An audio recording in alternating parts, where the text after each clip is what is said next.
আসসালামু আলাইকুম ভিউয়ার্স, আপনারা সবাই কেমন আছেন? আশা করি সবাই ভালো আছেন। ট্রেনে উঠলেই নানান রকম খাবার দেখে মনে হয় যে কোনটা থেকে কোনটা খাবো। আমি ফার্স্ট ট্রেনে এই খাবারটা খেয়েছিলাম চাল ভাজা মাখানো। আসলে ট্রেনে ওইটা ওই মামার কাছ থেকে খেয়ে আমি তারপর থেকে চাল ভাজা এইভাবে মাখিয়ে খাই আর একবার খেলে বারবার মন চাইবে খেতে। আমি সেই থেকে চাল ভাজার উপরে এক কথায় বলতে গেলে চলে প্রেমে পড়ে গিয়েছি। ঝাল পেঁয়াজ তার সাথে দিয়েছিলাম লুডুসের মসলা, পরিমাণ মতো লবণ, বাদাম, চানাচুর আর ধনেপাতা কুচি আর তার সাথে দিয়েছিলাম সর্ষের তেল। আমি ওই মামার কাছ থেকেও ঠিক এরকমভাবেই খেয়েছিলাম। ওই মামাও টমেটো দিয়ে মাখিয়েছিল।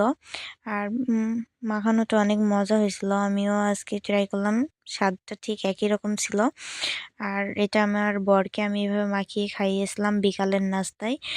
ভিডিওটি কেমন লেগেছে কমেন্টে জানাবেন। ইউটিউব থেকে দেখে থাকলে লাইক, কমেন্ট, শেয়ার করবেন আর সাবস্ক্রাইব করতে ভুলবেন না। আপনারা সবাই ভালো থাকবেন, সুস্থ থাকবেন। আল্লাহ হাফিজ।